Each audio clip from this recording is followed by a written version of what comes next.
केजरीवाल की कहानी अरविंद की जुबानी सक्सेस स्टोरी। दिल्ली में बम्पर जीत से पहले ही अन्ना आंदोलन और धरनों की लंबी पारी के दौर में पूरा देश केजरीवाल नाम को जानने पहचानने लग गया था। इस नाम के पीछे अगर कुछ छूट गया तो वह है एक जुझारू सोशल वर्कर, एक मिडिल क्लास मेधावी स्टूडेंट, अरविंद केजरीवाल से आंदोलनकारी केजरीवाल बनने की कहानी। अरविंद केजरीवाल की जुबानी। मैं घर में सबसे बड़ा था और इस जिम्मेदारी का एहसास मुझे कभी किसी ने नहीं कराया, लेकिन इसका एहसास पता नहीं मेरे भीतर कहाँ से घर आ गया। मुझे याद है वह दिन जब 8वीं के एग्जाम से ठीक पहले मेरी छोटी बहन रंजना को तेज बुखार हो गया। मुझे जितनी फिक्र उसकी तबीयत की थी उतनी ही उसके एग्जाम की भी थी। मैंने रात भर उसके पास बैठकर उसकी किताबों और नोट्स को उसे बोलकर सुनाया। किसी तरह वह अगले दिन एग्जाम देने जा पाई। फिलहाल वह एक डॉक्टर है। पढ़ाई में मेरा मन बचपन से ही काफी रमता था। देश का सबसे बड़ा इंजीनियरिंग एग्जाम आईआईटी जेईई जाने अनजाने मेरा सपना बन गया।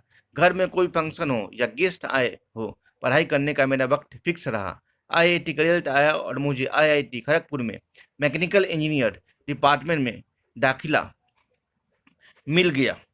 इंजीनियर की पढ़ाई खत्म करते ही मुझे टाटा ग्रुप में नौकरी मिली। 10 से 5 की नौकरी करते करते मेरी छटपटाहट बढ़ने लगी। मुझे लगने लगा कि मैं इस काम के लिए नहीं बना हूँ।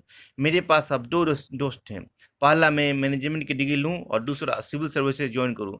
पहली चॉइस में करियर जरूर ब्राइट दिख रहा था, लेकिन सिविल सर्विसेज में जाने पर कुछ कर पाने का मकसद हल होता नजर आ रहा था। मैं दूसरा ऑप्शन चुना। मैंने सिविल सर्विसेज का मेंस एग्जाम दिया और इंटरव्यू कॉल का इंतजार किया। बिना ही टाटा की नौकरी को बाय बाय कर दिया। मेरे पास खाली वक्त था, सोचा कुछ घूम फिर लेता हूँ। मैं मदर टेरेसा का फैन हूँ। मैं मदर के दर्शन करने का इरादा लेकर कोलकाता पहुंच गया। मदर टेरेसा से मिलने पर मैंने उनसे कहा, मैं आपके साथ काम करना चाहता हूँ। उन्होंने मेरा हाथ पकड़ा और बोली, जाओ और कालीघाट में काम करो।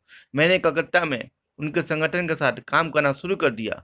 हम पूरे कोलकाता में जाते फुटपाथ से लेकर गली मोहल्लों तक बहुत से गरीबों को देखा। कई लोगों को ग्रेगिन शरीर के किसी अंग का गल या मर जाना की बीमारी थी। उन्हें लेकर हम मिशन के हॉस्पिटल आते थे। मैं तकरीबन 2 महीने तक मदर टेरेसा का संगठन के साथ काम करता रहा।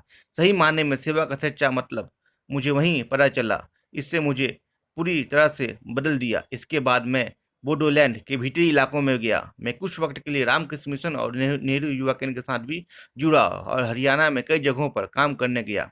इस दौरान मेरे वजह से मेरे माता पिता काफी परेशान हुए। तब मोबाइल फोन नहीं हुआ करते थे। उन्हें मेरे कोई खोज खबर नहीं रहती थी। इस बीच सिविल सर्विसेज में मेरा सिलेक्शन हो गया और मैंने इंडियन रेवेन्यू सर्विसेज ज्वाइन करने का फैसला लिया। यह 1995 की बात है। ट्रेनिंग के दौरान मेरी जिंदगी की सबसे खूबसूरत घटना हुई। मेरी मुलाकात सुनीता से हुई। मैंने उन्हें अपने दिल की बात बताते हुए शादी के लिए प्रपोज किया। वह मान गई और मुझे लगातार जीवन शक्ति दे रही है। आईएएस की नौकरी करते हुए मुझे डिपार्टमेंट में कोई खास परेशानी नहीं हुई। मुझे अच्छा काम करने के बहुत मौके डिपार्टमेंट ने दिए। जो लोग मानते हैं कि इनकम टैक्स विभाग जैसे सरकारी नौकरी में ईमानदार होकर काम नहीं किया जा सकता, मैं उनके उन्हें से इत्तेफाक नहीं रखता। मैंने ईमानदारी से काम किया। मुझे किसी ने परेशान नहीं किया और अच्छी पोस्ट में भी मिली। मैं अपना काम तो अच्छी तरह से कर पा रहा था, लेकिन अपने आसपास हर तरफ करप्शन देख रहा था। मुझे समझ में नहीं आ रहा था कि क्या करूं। बस एक बात दिमाग में बार बार आती थी कि सरकारी नौकरी में हर करप्शन को से लड़ना नामुमकिन है। इस दौरान में चल रहे कई तरह के एंटी करप्शन मूवमेंट से जुड़े लोगों से मिलता रहा। मैंने इस बात का ध्यान भी रखा कि मेरी कहीं भी इन सब मुलाकातों का पता मेरी सीनियर और साथियों को ना हो जाए। शुरुआत तो करनी ही थी, इसलिए 2000 में विभाग के बाहर के दोस्तों के साथ डिनर पर परिवर्तन नाम की संस्था की शुरुआत करने का फैसला किया।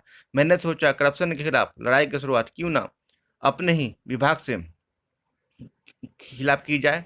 इस काम के लिए मेरे एक अंकल और भाई ने 50,000 रुपये दिए, जिससे हमने पूरी दिल्ली में अपने फ़ोन नंबर और ईमेल एड्रेस लिखे।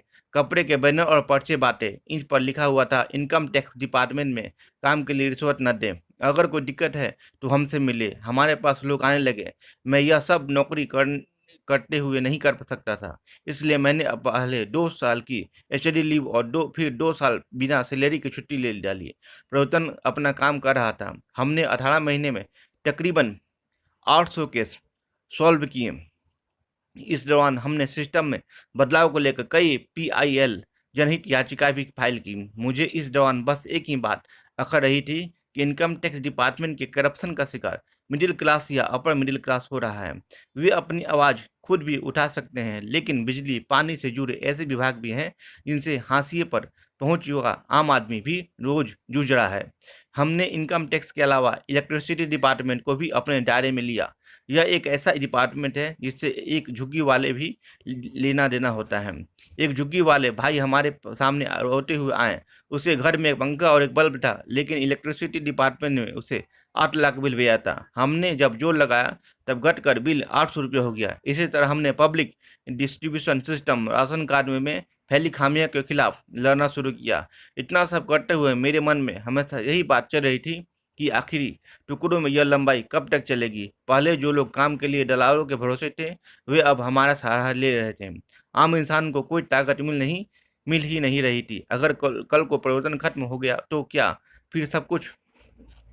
मेरी इन्हीं चिंताओं के बीच अक्टूबर 2001 में दिल्ली की सरकार ने सूचना का अधिकार कानून पास किया। हमने इसे बनाने के लिए तो काम नहीं किया, लेकिन इसे लागू कराने के लिए हमें जूझना पड़ा। हमने इस कानून के पास होने की एक छोटी सी खबर अखबार में पढ़ी।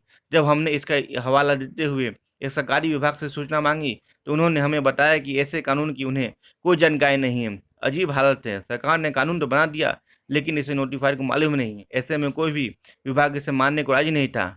हमने इसके लिए धरना दिया और सीएम को चिट्ठी लिखी। इसके बाद कानून लागू हुआ। इस कामयाबी से मेरा हौसला बढ़ा। हम लोगों को सूचना के कानून की ताकत के बारे में समझाने में जुट गए। ऐसे में हमारी मुलाकात संजय गुप्ता से हुई। उन्होंने कहा कि वह पिछले 10 साल से बिजली के कनेक्शन के लिए चक्कर लगा रहे हैं, लेकिन 5,000 रुपये रिश्वत न देने की वजह से उनका कनेक्शन नहीं लग पा रहा है।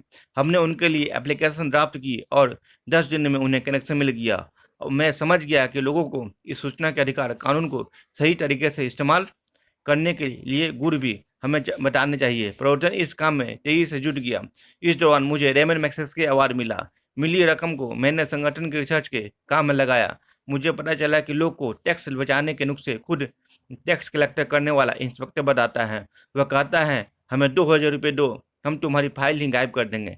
ऐसे में मैंने उनके इलाके में कमेटी बनाकर 100% टैक्स कलेक्शन करवाया और अब मैं इस बात को समझ चुका हूँ कि लोकतंत्र को मोहल्ला कमेटी तक लाने का वक्त आ चुका है। एक घटना ने मुझे सूचना के अधिकार कानून के ऐसे मुकाम पर आकर रोक दिया जिसके आगे का रास्ता बंद था। हुआ यह कि मेरे इलाके कोसामी में सड़कों के बहुत बुरे हालात थे। मैंने आरटीआई में इसका ब्यौरा मांगा। पता चला कि मेरे घर के सामने की सड़क की रिपेयरिंग में तकरीबन 40 लाख रुपए खर्च हुए हैं, मगर मेरे घर के सामने की सड़क तो टूटी फूटी है। मैंने वो डिफ़ॉल्ट मांगी। मुझे वाउचर के साथ हर तरह की डिफ़ॉल्ट की कॉपी मुहैया करा दी गई, जो इस बात की ताकीद करते हैं कि सड़क बनी। मुझे समझ आ गया कि यहाँ आकर कानून का रास्ता बंद हो जाता है। अब लड़ाई अगले लेवल पर पहुँच चुकी है और एक संगठन के जरिए लड़ना मुश्किल है। सभी को साथ लाना होगा और पूरे देश को करप्शन के खिलाफ सड़कों पर उतरने के लिए आह्वान करना होगा। यह 2011 का अप्रैल महीना था। अन्ना हजारे जी के साथ हम सब एकजुट होकर करप्शन के खिलाफ जन लोकपाल कानून की लड़ाई के लिए दिल्ली पहुँच चुके थे। आगे की राह मुश्किल जरूर थी, लेकिन मेरे हौसले में दम था और नतीजा आपके सामने है। स्टोरी अच्छी लगी हो तो वीडियो को लाइक और शेयर करो, चैनल को सब्सक्राइब